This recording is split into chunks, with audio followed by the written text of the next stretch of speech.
Hello friends, मैं doctor R के Katiyar, anorectal छारसूत experts, वंदना Ayurveda hospitals Kanpur से।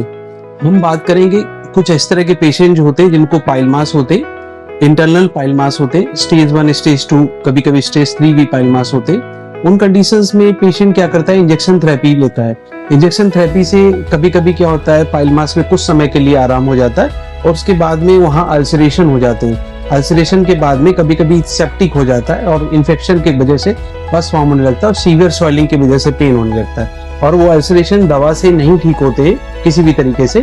तो उन कंडीशंस में पेशेंट बहुत परेशान होता है। उन कंडीशंस में क्या करना चाहिए, तो हम लोग के यहाँ जो आयुर्वेदिक ट्रीटमेंट होता है, हम लोग आयुर्वेदिक मेडिसिन प्लस कुछ थेरेपीज देते हैं और इसके अलावा छाल सूत्रा देते हैं, छाल कर्म करते हैं, जिससे कि पेशेंट पूरी तरह से ठीक हो जाता है। तो इस तरह के पेशेंट से मैं यही कहना चाहूंगा कि इंजेक्शन थेरेपी हर जगह काम नहीं करती है और ये केमिकल बेस्ड होता है। इस एलोपैथिक केमिकल्स होते हैं जो कि पाइल मास बहुत सॉफ्ट टिश्यूज होता है, वेस्कुलर टिश्यूज होते हैं, वहाँ पे वेस्कुलरिटी बहुत ज्यादा होता है। वहाँ पे किसी भी तरह के केमिकल इंसर्ट करने से वहाँ बहुत ज्यादा साइड इफेक्ट होते हैं और डेंजरस होता है। कभी कभी इसी तरह से बहुत ज्यादा परेशानी मरीजों को हो जाती है। उनमें हमारे पास हैं मिस्टर अंजनी तिवारी, इन्होंने ट्रीटमेंट लिया है, अब ये पूरी तरह से ठीक है। आइए बात करते हैं इनके साथ क्या हुआ था। अंजनी जी, आप अपने बारे में पूरा जी।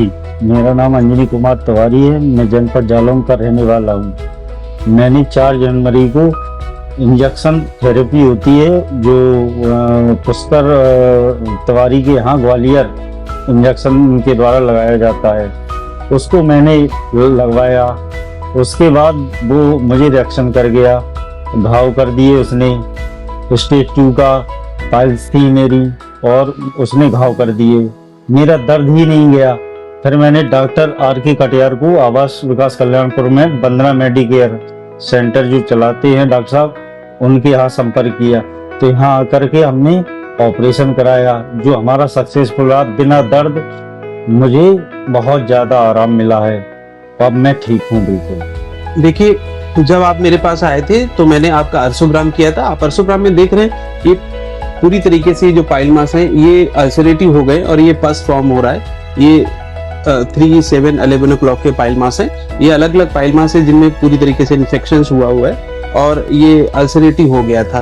तो इन कंडीशंस में ये जो केमिकल्स अंदर इंजेक्ट किया जाता है, जो इंजेक्शन थेरेपी दी जाती है, वो जाने अनजाने पेशेंट को लगता है हमारा इलाज हो जाएगा इंजेक्शन के द्वारा। इस तरह के जो इलाज हो रहे हैं ये भ्रामक है और किसी भी तरीके से बहुत समय के लिए सिर्फ आराम मिलता है इनसे और पूरी जड़ से बीमारी नहीं ठीक होती है और कभी कभी इस तरह की भयानक स्थिति पैदा हो जाती है जिसकी वजह से पेशेंट को बहुत ज़्यादा परेशानियां होती हैं और परेशानियों का सामना करना पड़ता है। तो मैं इस तरह के पेशेंट में यही कहना चाहूँगा कि कुछ वक्ती आराम के लिए अपने शरीर के साथ खिलवाड़ ना करें और जो प्रशिक्षित डॉक्टर है उससे सलाह लें और उससे जाके अपना ट्रीटमेंट करा सकते हैं। Thank you.